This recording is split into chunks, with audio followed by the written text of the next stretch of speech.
이제 마태복음 6장에 이르렀습니다. 마태복음 6장 1절 이하의 말씀으로 내 구제함을 은밀하게 하라라는 제목으로 은혜를 나누고자 합니다. 따라서 해볼까요? 내 구제함을 아무도 모르게 은밀하게 하라. 그림 한 장 봐야 되겠지요? 너무 유명한 기도선입니다. 저게 오늘 본문하고 어떻게 연결이 될까? 오른손이 하는 일 왼손이 모르게 하라, 그 구절 말씀을 착안해서 하나님을 향한 두 손으로 모아본 그림입니다. 물론 저 그림은 오늘 본문의 말씀을 기초로 한 그림은 아니에요.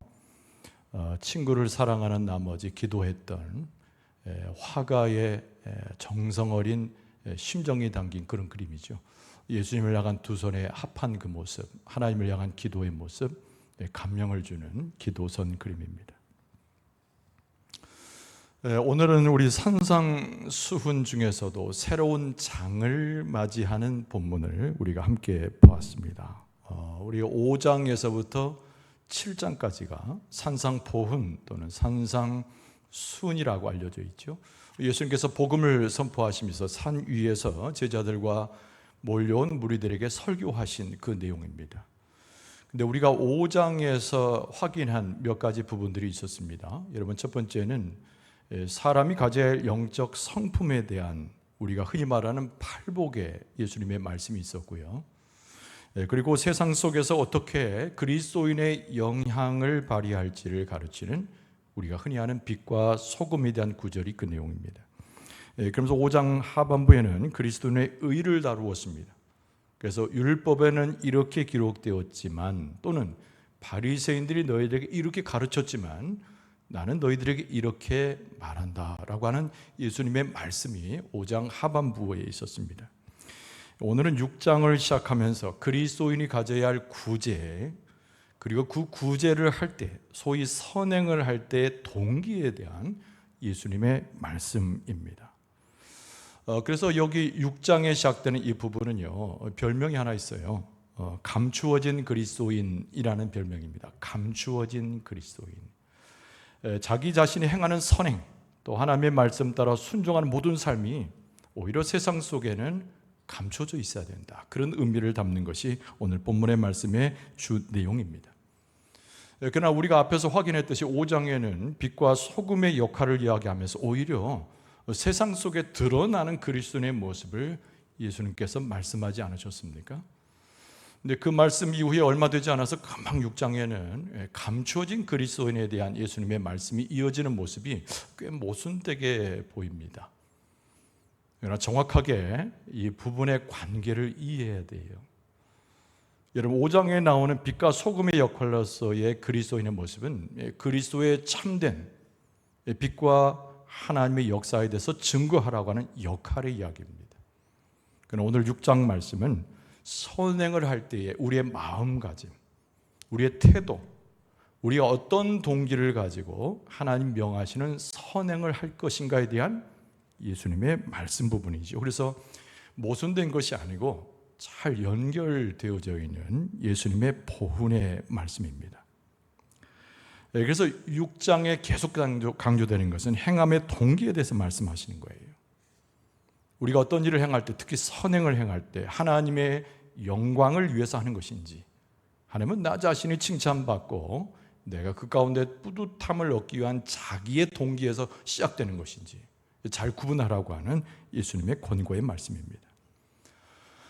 이런 차원에서 6장에는 세 가지를 언급합니다. 오늘 본문의 말씀을 읽었던 구제, 그 다음에 두 번째는 기도, 그리고 세 번째는 금식에 관련된 것이죠. 이런 구제, 기도, 이 금식은요, 한 주제를 가지고 모여지는 내용입니다. 2000년 전에 유태교에 있었던 굉장히 중요한 이스라엘 백성의 신앙의 본질이기도 했어요. 이 세 가지 주제는, 그리고 오늘 살아가는 우리 그리스도인으로서 우리의 삶에도 매우 중요합니다. 그래서 이 본문의 말씀을 보면서 깊이 살펴봐야 되고, 이 세 가지 주제에 대해서 예수님께서 뭐라고 말씀하시는지 관심 갖는 것은 우리의 신앙의 삶을 살아갈 때 그리스도인의 참된 모습과 삶을 행하는 데 굉장히 중요한 것입니다. 자, 세 가지 중에 첫 번째를 다루고 있는 것이 오늘 본문의 말씀이죠. 구제, 이것이 주제입니다.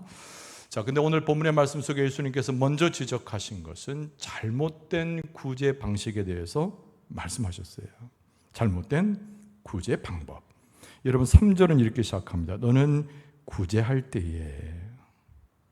굉장히 일반적이면서 예수님의 이 설교를 듣고 있는 사람들이 전부 다 이것을 행하고 있거나 앞으로 행할 것임을 전제로 하신 예수님의 말씀입니다. 너희들이 과거로부터 믿음의 선조들을 따라서 그렇게 했듯이 지금도 자연스럽게 너희들의 신앙생활에서 구제하듯이 또 앞으로도 나를 따르는 제자들과 소위 그리스도인 된 자들도 이어받아서 바로 하는 것인 구제할 때에 예수님께서 이 말씀을 하신 것이죠. 가난한 사람들을 구제하는 것입니다. 부유한 자가 여유 있는 자가 또 마음에 허락되는 자가 가난한 자를 돌보는 방식, 그것이 구제입니다.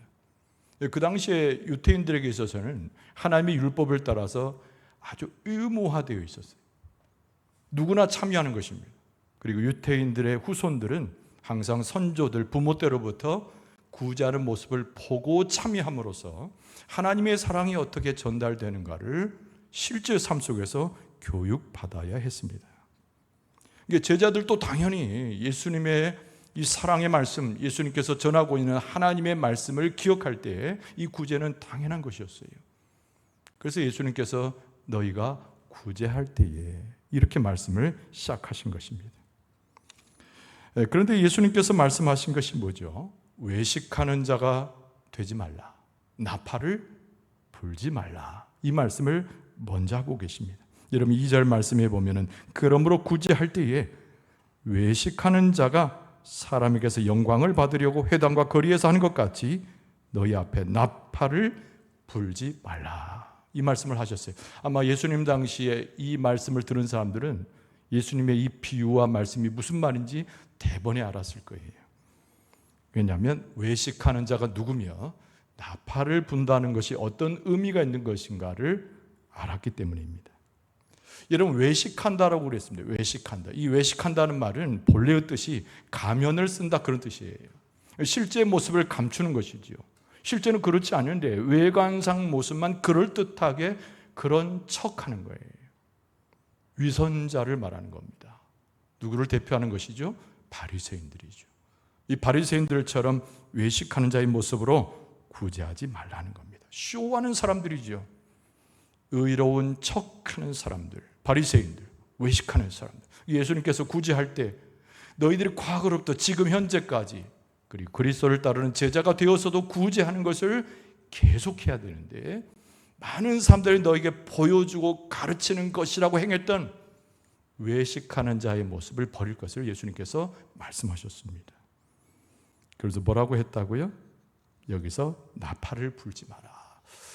이거는 이스라엘 백성들이 흔히 길거리에서나 함께 모였을 때 봤던 한 광경을 예수님께서 묘사하신 것입니다. 바리새인들은 구제 행위를 할 때 많은 사람들을 모아놓기를 좋아했습니다. 그리고 소위 말해서 요즘 같으면 트럼펫 같은 거죠. 나팔, 부는 사람들을 동원시킵니다. 그리고 나서 소위 말하는 기부금 전달식을 갖는 것이죠. 그래서 빵빠레가 막 울려 퍼집니다. 트럼펫이 울려 퍼져 나팔이 불려지는 것이죠. 그 가운데 거룩한 모습을 가진 바리새인들이 엉큼엉큼 걸어 나옵니다.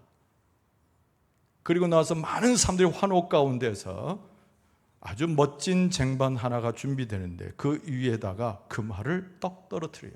땡그랑거리는 소리가 이곳저곳에 전달돼 들려올 때 많은 사람들이 큰 박수를 쳐요. 그리고 바리새인이 사람들에게 이렇게 한마디 하지요. 아닙니다. 아무것도 아닙니다. 감사합니다. 이렇게 하는 것이 기부하는 그들의 기부 방식이었어요. 예수님께서 말씀하십니다. 그러지 말라는 거예요. 그렇게 외식하는 자의 모습을 따라가지 말라는 겁니다. 나팔을 불 필요가 없다는 것을 예수님께서 말씀하셨습니다.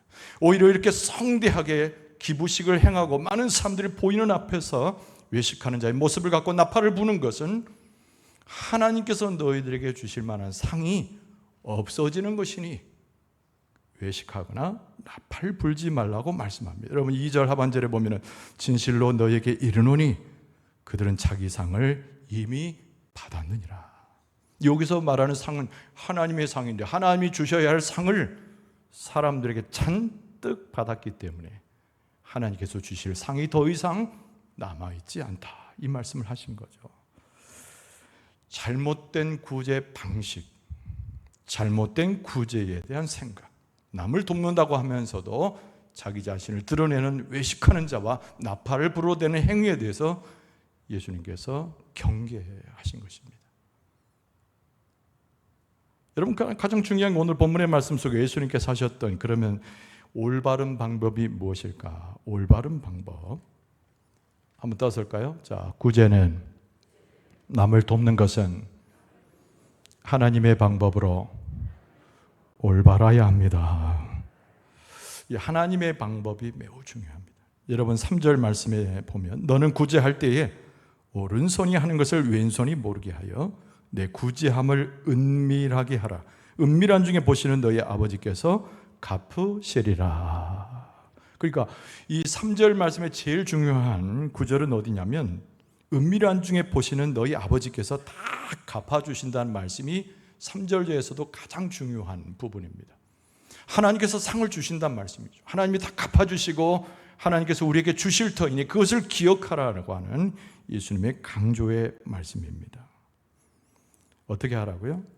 은밀하게 하라 그랬어요. 은밀하게 하라. 예수님께서 아까 나팔 불 때의 광경을 비유로 말씀하신 것처럼 예수님께서 또 비유법을 쓰시는데요.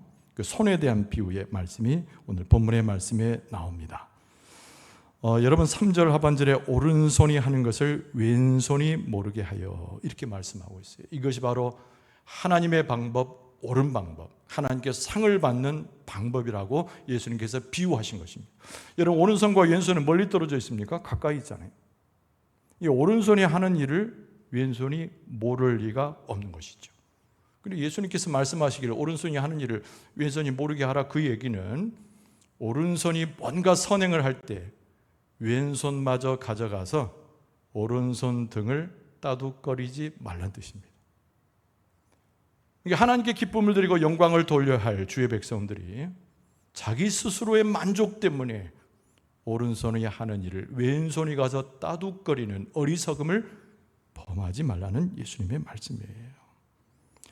다른 사람에게도 은밀하게 할 뿐만 아니라 다른 사람도 모르게 할 뿐만 아니라 오직 하나님께서만 아시기 때문에 자기 스스로도 그 가운데 자기의 만족을 위해서, 자기의 생각을 위해서, 자기의 영광을 위해서 그렇게 행하지 말라고 예수님께서 말씀하시는 겁니다. 여러분 예수님 당시에도 꽤 괜찮은 랍비들이 많이 있었습니다. 여러분 랍비는 선생님 이렇게 번역되지 않습니까? 많은 사람들을 율법으로 가르치는 사람들이었습니다. 하나님의 법이 무엇인지를 깨닫고 백성들에게 훈계로 일러주는 사람들이 랍비들이었습니다. 그런데 랍비 중에는 꽤 선하고 괜찮은 사람들이 있었어요. 근데 랍비 중에 전승에 의하면은 구제할 때 이렇게 하라라고 하는 예가 있어요. 그 예를 따르면 어떤 거냐면 랍비가 구제할 사람의 집을 찾아갑니다. 그리고 그의 집에 문을 열고 들어가서는 뒤를 돌아서게 되죠. 문을 열고 들어가서 문 쪽으로 자기 몸을 돌리는 거예요. 그 자기 등 뒤에 누가 있겠습니까? 구제받을 대상자가 있는 것이죠. 그러면 자기도 그 대상자의 얼굴을 보지 않습니다. 그리고 구제할 재물을 그에게 전달해 줘요. 뒤돌아선 채. 그럼 그 재물을 받는 구제 대상자도 이 랍비의 얼굴을 보지 않고 뒷모습만 봅니다. 어떤 일입니까? 랍비도 구제받는 대상자의 얼굴을 보면서 자기 만족을 느끼지 않는 겁니다.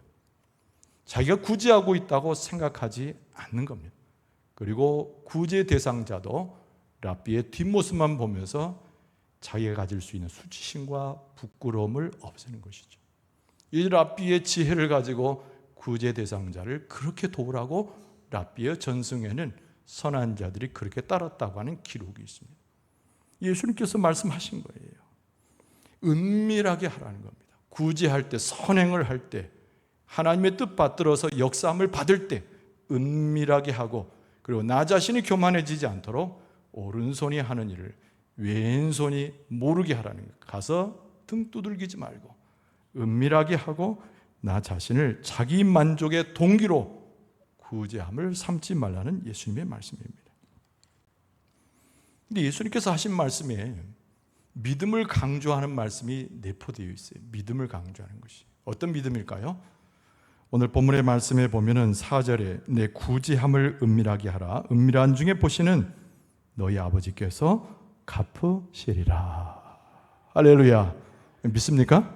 여기 믿음이 중요한 거예요. 그러니까 사람이 갚지를 않아요. 사람이 칭찬하지 않습니다. 나팔 불어주지 않습니다. 동전이 금화가 떵령 떨어질 때 박수치지 않습니다. 근데 누가 알아줘요?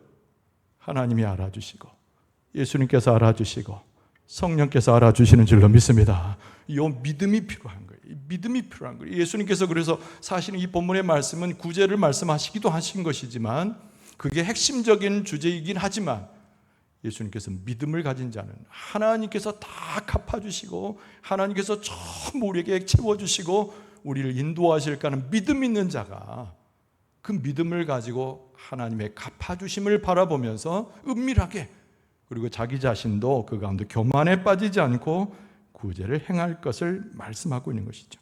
그러니까 구제를 하는 가장 기본적 동기가 뭐냐면은 하나님께 기쁨을 드리는 것이에요. 하나님의 영광을 위해서 하는 것이 구제입니다. 여러분, 우리에게 있는 모든 것들, 유족한 것들, 우리가 쓰고 있는 것들, 우리가 누리고 있는 것 다 어디서 왔습니까? 여호와 하나님께서 모두를 다 우리에게 주신 줄로 믿습니다. 그 감사함이 구제를 가능하게 하는데 구제할 때조차도 모든 것이 하나님께 와서 감사의 마음과 더불어 하나님을 높이는 찬송과 감사와 하나님의 기쁨과 영광을 위해서 구제를 하는 것이다. 여러분, 하나님께서 다 갚아주시는 줄로 믿습니다. 할렐루야. 그러니까 우리는 구제는 또는 넓게 보면 선행은 하나님의 뜻을 따라 충성할 때 누가 기억하면 돼요? 하나님이 기억하시고 하나님이 갚아주시고 하나님이 채워주시고 하나님의 인도하심이 우리의 최고의 목적이 되는 줄로 믿습니다. 이걸 뭐라고 하냐면 하늘의 상을 받는다 그 말이에요. 하늘의 상을 바라보고 간다는 겁니다. 여러분, 두 가지의 하늘의 상이 있는데요. 첫 번째는 뭐냐면 하나님의 공의의 역사가 우리 가운데 이루어집니다. 부자와 가난한 사람, 많은 것을 가진 사람과 빼앗긴 사람 그 사이에는 무엇이 필요하냐면 공의가 필요합니다. 하나님의 백성은 위로함을 받아야 되고 하나님의 백성은 그 안에서 하나님의 공급하심을 경험해야 되고 억울한 일을 만났을 때 재판장은 비리적이고 잘못된 재판을 할지라도 하나님은 그의 정의를 따라서 제대로 하시는 거잖아요.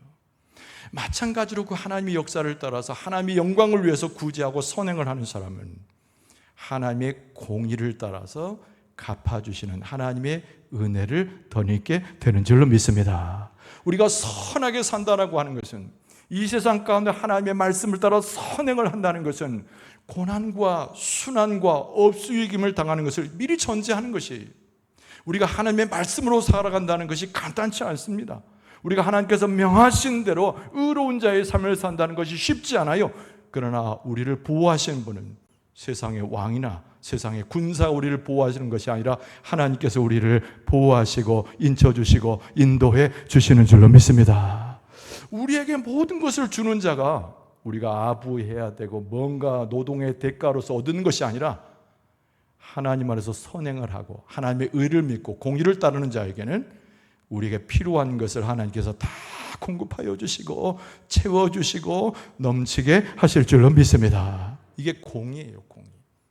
하나님의 백성이 되는 사람은 세상에서 잠깐 선행을 행하다가 어려움 당해도 하나님이 다 지켜주시고 채워주신다는 믿음 있는 사람인 거예요. 구제할 때도 은밀하게 하고 나눠줄 때도 은밀하게 하고 그리고 하나님만이 아시지라는 고백 가운데 행하는 자는 하나님께서 그에게 공의로 갚아주시되 인도하시고 보호하시고 다 공급하여 주시고 채워주시는 줄로 믿습니다. 이 믿음이 중요한 거예요. 두 번째는 뭐냐면 하늘의 상이라고 하는 것이 다른 것이 아니라 내가 믿는 대로 하나님이 내게 믿음 넣어주신 대로 하나님께서 약속하신 바를 내게 반드시 성취하게 하실 줄로 믿습니다. 그거예요. 하늘의 상이라고 하는 것은 내가 육체의 이 세상을 살아갈 때도 마찬가지고 하늘나라에 살아갈 때도 마찬가지고 전부 하나님의 약속 가운데서 내가 믿고 행하면 하나님이 전부 성취해 줄 것이라고 하는 것을 받아들이는 겁니다. 여러분, 히브리서 11장은 믿음장으로 알려져 있는데 이 9절 때문에 믿음장으로 알려져 있어요. 나중에 집에 가서 6절도 보시기 바랍니다만은 스크린에 뜰 것은 1절만 보일 거예요. 믿음은 바라는 것들의 실상이요 보이지 않는 것들의 증거니. 할렐루야. 알 듯 모를 듯 어려운 말씀이에요, 이 말씀이. 그런데 쉽게 이해해 봅시다. 믿음은 바라는 것이라 해서 내가 바라고 소망하는 것이에요.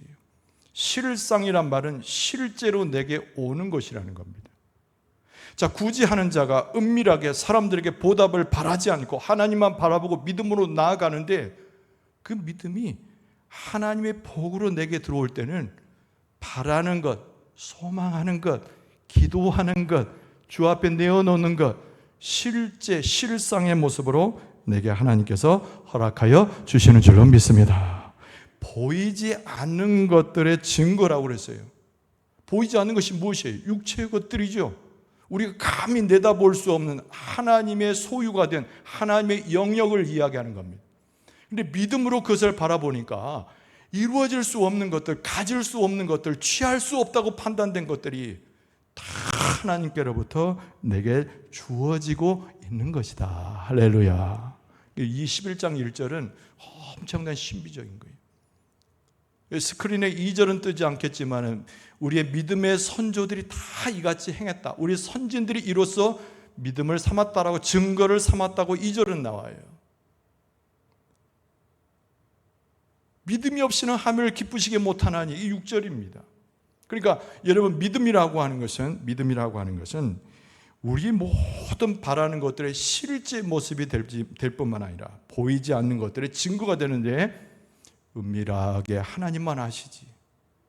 내가 세상의 보답을 받지 않고 하나님께서 채워주시지. 하나님께서 나를 기억하시고 내게 복을 주실 거야 라고 믿는 사람들에게 하나님께서 그 놀라운 축복과 은혜를 허락하여 주실 줄로 믿습니다. 여러분, 가만히 생각하면 가인과 아벨이 있었어요. 여러분, 아벨은 핍박받는 사람의 대표적인 인물입니다. 근데 성경에 보면 믿음으로 하나님 앞에 제사를 드렸다 이렇게 표현하고 있어요. 그랬더니 하나님께서 가인의 제사가 아니고 아벨의 제사를 받으셨습니다. 여러분, 아브라함은 어떤 인물입니까? 믿음을 갖고 히브리서에도 보면 갈 바를 알지 못하고 나아갔어요. 그러나 가나안 땅에 이르렀을 때 하나님께서 그 믿음을 인정해 주셔서 그가 100세 되었을 때 누구를 주셨어요? 이삭을 선물로 주신 줄로 믿습니다. 여러분, 우리가 이 아브라함뿐이겠습니까? 여러분, 다윗을 보세요. 다윗의 마음 가운데는 소망이 있었습니다. 성전을 짓고자 하는 소망이 있었어요. 그러나 하나님의 말씀을 어기지 아니하고 그 말씀대로 순종하기 원했던 다윗 마음 가운데 성전을 이미 그려놓았어요. 그리고 평생의 자기의 삶을 통해서 성전 짓기로 준비를 하게 되었죠. 그랬더니 솔로몬의 시대에 바로 다윗이 가졌던 영적인 꿈과 하나님께서 보여준 세계가 성전으로 나타나게 된 줄로 믿습니다. 여러분, 베드로는 어떤 인물이었어요? 위대한 예수님 앞에 믿음의 고백을 하지 않습니까? 이 베드로의 위대한 고백 때문에 교회가 현실이 되었습니다. 오늘 우리 교회가 세워진 것은 바로 베드로의 위대한 고백과 그 고백 위에 성령의 역사를 통하여 하나님께서 교회를 세워주신 줄로 믿습니다. 그러니까 우리가 믿음의 삶을 살아간다는 것의 가장 중요한 의미는 하나님의 말씀이 선하시기 때문인 거예요. 하나님의 말씀은 반드시 성취되기 때문에 우리는 하나님 안에서 믿음의 삶을 살아가는 것입니다. 우리의 믿음의 시작이 어디서 됩니까? 눈으로 보는 것에서 시작됩니까? 여러분, 눈에 보는 것으로 믿음이 시작된다고 하면 내 손에 무엇이 항상 있어야 됩니다. 우리 앞에 펼쳐지는 뭔가가 우리에게 증거가 되어야 돼요. 그러나 여러분, 믿음은 우리 눈에서 시작되는 것이 아니라 하나님이 우리의 마음에 믿음을 넣어주셔서 그 마음에 씨앗이 되어서 믿음이 자라나며 하나님의 성취를 거두게 되는 줄로 믿습니다. 우리는 믿음의 삶 때문에 부름을 받은 존재예요. 우리는 하나님을 향한 믿음을 갖고 우리의 삶을 드림으로 선행도 구제도 우리의 모든 것도 믿음으로 행하면서 하나님의 보상을 받게 되어 있습니다. 이런 믿음을 행하는 우리의 선행의 모습 속에 하나님께 놀라운 보상과 복을 더하여 주실 줄로 믿습니다. 이런 말씀을 정리하는데 우리가 이 명령에 순종하고 노력하려고 할 때 하나님 앞에 선행을 하고자 할 때 제일 먼저 체크해야 될 것이 있다고 했어요. 그것이 뭐냐면 하나님의 명령하신 선행을 할 때 내 마음의 동기가 무엇인가를 항상 체크를 해야 됩니다. 여러분, 구제하는 모든 사람들은 자기 자신이 자부심을 느끼는 동기, 그것이 시작일 수 없죠. 여러분, 청지기의 모습이 진정한 우리의 삶의 동기가 되어야 합니다. 구제하는 선행이 다른 사람들에게 존경을 받기 위해서 하는 것이 아니죠. 여러분, 구제하고 선행하고 하나님의 뜻대로 행하는 모든 것은 여러분 하나님의 영광을 위해서 하는 우리 믿음의 삶인 줄로 믿습니다. 우리의 마음을 보시에요. 하나님은 우리의 마음을 보신단 말이에요. 우리가 무엇을 얼마만큼 행했느냐가 중요한 것이 아닙니다. 우리가 밖에 나가서 사람들에게 얼마나 대접을 받고 그 교회가 큰 교회가 되느냐, 대단한 교회가 되느냐, 그것이 중요한 것이 아니에요. 중요한 것은 우리가 하나님 앞에서 우리의 마음을 보시는 하나님께서 얼마나 하나님을 향한 믿음을 가지고 선행을 행하느냐가 훨씬 중요한 겁니다. 사람이 갚아주지 않아도 하나님께서 갚아주실 줄로 믿습니다. 사람이 박수 쳐주지 않아도 하나님께서 박수 쳐주실 줄로 믿습니다. 사람이 상 주지 않을지라도 하나님께서 우리에게 상을 허락하실 줄로 믿습니다. 구제하여 선행하고 하나님의 뜻을 이행해 나갈 때 하나님의 영광을 먼저 구하고 하나님께서 갚으시란 믿음 가운데서 믿음의 행보를 통하여 하나님의 큰 역사를 경험하고 하나님의 복 가운데서 진정 승리하며 살아가는 여러분과 제 모습 되어줄 수 있기를 주의 이름으로 축원합니다.